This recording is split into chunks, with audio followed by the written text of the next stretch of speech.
आप जानते हैं भारत का संविधान किसने लिखा है? बहुत लोगों को ये भ्रांति है, बहुत लोगों को।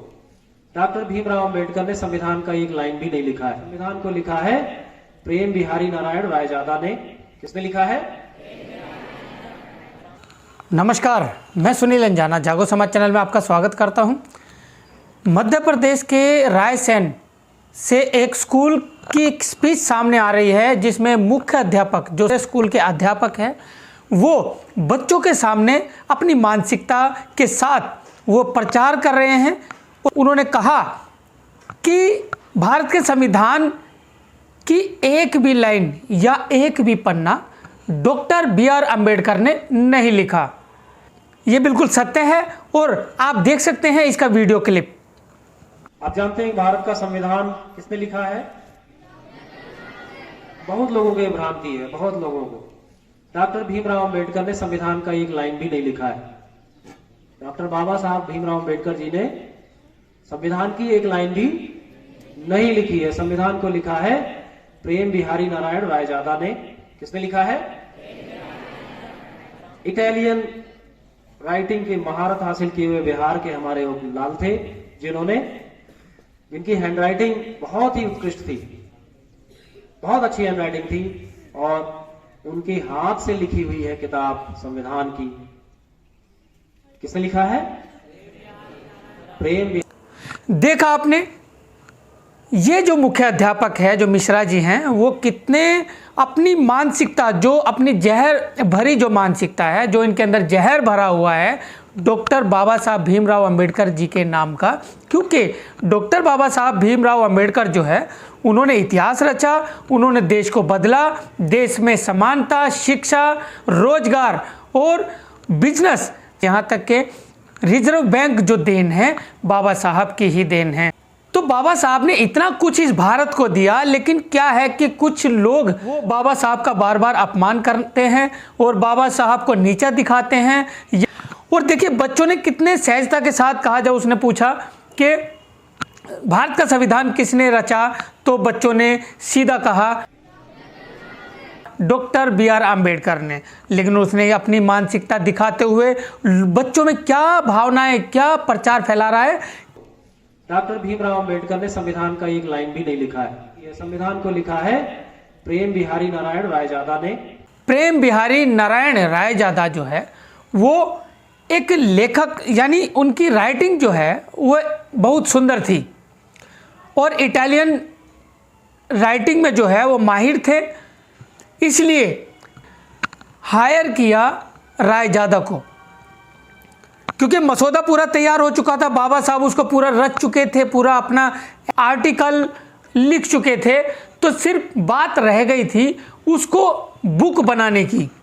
उस टाइम में जो है, यानी प्रेस में भी अच्छे फ़ॉन्ट जो है नहीं होते थे, इसलिए ये डिसाइड हुआ कि अच्छी राइटिंग जिसकी हो, जो अच्छा लेखक हो, जिसकी लेखनी अच्छी हो, उसको जो है हायर करेंगे और जो वो पैसे मांगेगा या जो वो रकम मांगेगा उसको वो दी जाएगी।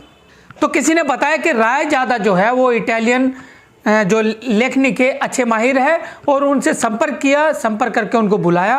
तो रायजादा के सामने रखा कि अब पूरा संविधान डॉक्टर बी.आर. अंबेडकर ने रचा, अब उसको तुमने अपनी लेखनी के जरिए जो है एक बुक में वो उतारना है, और इसकी क्या तुम कीमत लोगे वो भी बता दीजिए। तो रायजादा ने कहा कि मैं इसकी कीमत तो नहीं लूँगा, लेकिन इसके बदले, यानी वो शर्त रख रहे हैं, इसके बदले मैं हर पेज पर अपना नाम जरूर लिखूंगा।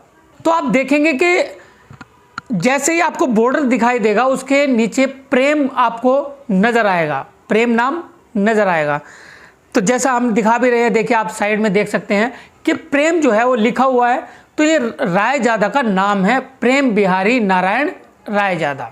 ये इसमें ये नहीं है कि वो लिखा रायजादा ने है, मतलब उसको रचा भी रायजादा ने, नहीं। Doctor B R. अंबेडकर ने 2 साल 11 महीने 18 दिन लगाकर, दिन रात लगाकर जो है उस संविधान को रचा। हर देश विदेश के, क्योंकि बाबा साहब पहले ही देश विदेश में भ्रमण कर चुके थे और उन्होंने हर देश का संविधान पढ़ा हुआ था, हर देश की जो रीति रिवाज है उसको भी बाबा साहब ने गहन किया था। तो इसको लेकर अपने भारत देश को ज़्यादा मेहनत नहीं करनी पड़ी, क्योंकि बाबा साहब ने सब कुछ वो भ्रमण किया हुआ था। कई देशों से संविधान की जो मूल सुविधाएं थी या जो व्यवस्थाएं थी उनको लिया और अपने संविधान में उसको ऐड किया। तो ये बाबा साहब का सब दिमाग था, उनकी मेहनत थी। उन्होंने अपनी मेहनत, अपनी नींद भी गंवाते हुए इस संविधान को 2 साल 11 महीने 18 दिन में रचा।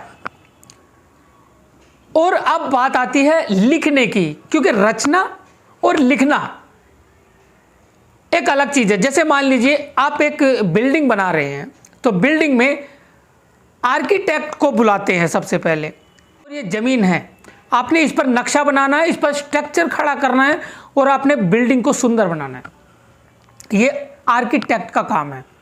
आर्किटेक्ट आता है, जगह को नापता है, अपने नक्शा बनाता है और वो फिर आर्किटेक्ट हायर करते हैं ठेकेदार को, मिस्त्री को या प्लम्बर को और पेंट करने वाले को। जो संविधान के आर्किटेक्ट है, जो रचेता है, वो बाबा साहब है। अब जब ये बात जब पता लगी लोगों को, जब ये वायरल हुई वीडियो, तो लोगों ने एफआईआर दर्ज करा दी और मध्य प्रदेश में इसकी एफआईआर दर्ज हो चुकी है। तो अब ये मिश्रा जी, जो कि एक बड़े पॉलिटिशियन नेता के भी रिश्तेदार बताए जा रहे हैं, उसने सोचा मुझे क्या होगा, मैं तो जो भी कहूँ वो सब सत्य है। लेकिन उसे ये नहीं पता कि बाबा साहब के फॉलोवर पूरे भारत में नहीं, पूरे विश्व में इतने हैं कि तुम्हें झेलने भारी पड़ सकते हैं। तो इसने अपनी मानसिकता दिखाते हुए सब बोला। लेकिन जब इसको लगा कि अब फंस गया है, अब लोग जागरूक हो रहे हैं और अब तेरे खिलाफ एक्शन होगा, तो तुरंत इसने दूसरे दिन अपना वीडियो निकाला और लोगों से माफ़ी मांगी। जो बाबा साहब के फॉलोवर हैं उनसे माफ़ी मांगी कि मुझसे बड़ी गलती हुई है और ये गलती आगे से नहीं होगी। ये भी वीडियो आप देख लीजिए जो वो माफ़ी मांग रहा है। और उसके चेहरे पर आपने गौर किया होगा कि चेहरे पर एक मासूमियत आ चुकी है, क्योंकि वो फंस चुका है। वो जो मिश्राइत थी, यानी जो वो सोच रहा था कि मेरा तो कुछ होने वाला नहीं है, मेरे तो परिवार के पॉलिटिशियन है, बहुत बड़े लेवल पर हैं, तो ऐसा कुछ भी नहीं है। बाबा साहब के जो फॉलोवर है, बाबा साहब के जो अनुयायी है, वो किसी को भी ना तो बख्शते हैं और ना बख्शेंगे। अंत में क्या बोला? जय भीम। जो भीम के नाम से जो लोग चिढ़ जाते हैं, जिनके अंदर एक आग सी जल जाती है डॉक्टर भीमराव अंबेडकर के नाम से, वो क्या कह रहे हैं? जय भीम। लास्ट में बोला जय भीम। ये लोग तो भीमटा कहने वाले लोग हैं। और भीमटा आपको पता है, आपको अभी रिसर्च जब किया गया कि भीमटा शब्द का आखिर मतलब क्या है, तो उसमें निकल कर आया भीमटा का मतलब जो है वो जीजा निकल कर शब्द सामने आया। चलिए ये विषय नहीं है, ये अलग से कोई चर्चा कर लेंगे। तो अब बात यह है कि जिसने किया, लोगों में भ्रांति फैलाई, बच्चों में भ्रांति फैलाई, क्योंकि बच्चों को आप जो शिक्षा देंगे वो ही ग्रहण करेंगे। स्कूल में हर तबके का, हर वर्ग का, हर जाति का बच्चा पढ़ता है। आपने ये बड़ी गलती कर दी कि आपने बच्चों को ये बात बताई कि डॉक्टर भीमराव अंबेडकर ने एक भी लाइन या एक भी पन्ना नहीं लिखा। आपने पूरी बात जो है वो बतानी थी। तो एक सभा बनी थी, संविधान सभा, जिसमें जो सबसे उम्र दराज या सीनियर जो व्यक्ति थे, डॉक्टर सच्चिदानंद सिन्हा, जिन्हें अस्थायी रूप से जो है चेयरमैन बनाया गया। उसके बाद सभाएं हुई, उसके बाद लोगों को इकट्ठा किया गया, फिर उसके बाद स्थायी रूप से राजेंद्र प्रसाद को जो है वो चेयरमैन बनाया गया। फिर लिस्ट बनी, फिर लोगों को जोड़ा गया, राजे रजवाड़ों को जोड़ा गया। जब लिस्ट बनी तो वो गांधी जी के पास भी गई। गांधी जी ने जब पढ़ा तो उसमें डॉक्टर BR अंबेडकर जी का नाम ही नहीं था। ये मानसिकता है जो लोगों की, क्योंकि बाबा साहब जो है एक दलित समाज से आते हैं, पीड़ित वर्ग से आते हैं। शूद्र समाज से आते हैं, इसलिए उनका नाम उस लिस्ट में जोड़ा ही नहीं गया। तो गांधी जी ने कहा कि इसमें डॉक्टर अंबेडकर का नाम क्यों नहीं है, क्योंकि गांधी जी को पता था कि देश में कौन सक्षम है और कौन असक्षम है। उसके बाद डॉक्टर बी.आर. अंबेडकर साहब को उस लिस्ट में लाया गया। उसके बाद सभा बुलाई गई, फिर दोबारा से चुनाव हुआ, तो चुनाव में बाबा साहब को ही उसमें चेयरमैन चुना गया। अब उसके बाद जब लिखने की बारी आती है, इसमें कई टुकड़ियां बनाई गई थी सभा में। कुछ कमेटियों को विदेश में जाना था, जो पूरे देश का भ्रमण करके जो है वो वहाँ के संविधान को पढ़ के, वहाँ की मूल भाषाओं को लेकर, वहाँ की व्यवस्थाओं को लेकर जो है वो संविधान में अपने आर्टिकल डाल सके। तो होड़ लग गई, क्योंकि सरकार की तरफ से मौका मिल रहा था घूमने का, पर लोग निकल गए। इधर कुछ लोग बीमार पड़ गए, कुछ लोगों की डेथ हो गई, कुछ लोग आए ही नहीं। तो ये सारा बोझ जो है संविधान रचने का पड़ गया बाबा साहब के ऊपर।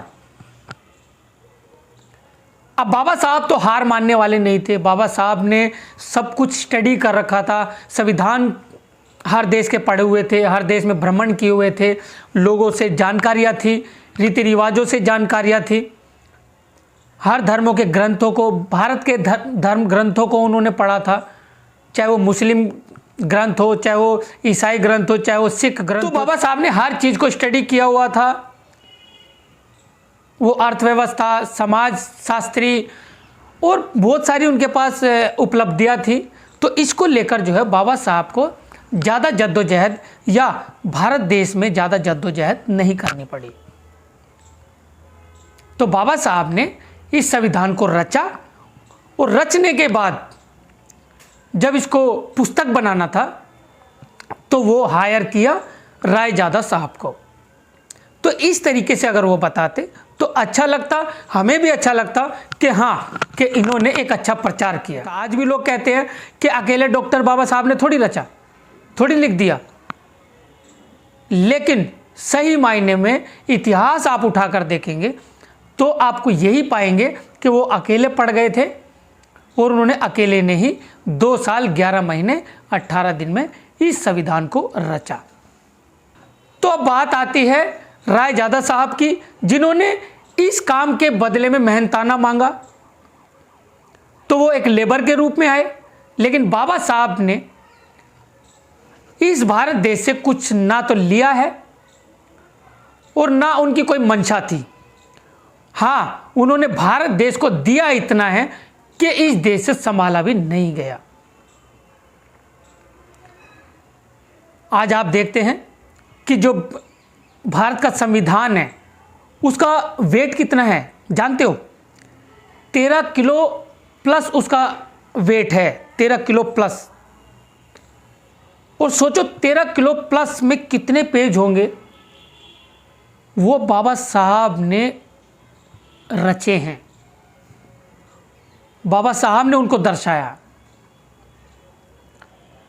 बीमारी तक उनको लग गई थी, लेकिन लोगों को इससे क्या, इससे कोई मतलब नहीं है। अभी आप सुन रहे हो, सुन के इसको डिलीट कर दोगे, काट दोगे, लेकिन इन बातों को आप शेयर नहीं करोगे क्योंकि आपकी उंगलियां थकती है। आप अपने तक ही ज्ञान को रखना चाहते हो, दूसरे को ज्ञान नहीं देना चाहते। इसीलिए इस भारत में जो कुछ परसेंट के लोग हैं वो 85% पर भारी पड़ते हैं। तो अब आपको दिखाना है संविधान के जो रचनाकार है वो इकलौते बाबा साहब है। बाबा साहब के चरणों में नमन है, और जागो समाज चैनल की आपसे अपील है कि बाबा साहब को पढ़िए और फिर लड़िए। इसी के साथ मैं सुनील अंजाना, जागो समाज चैनल, आपका अपना चैनल। धन्यवाद।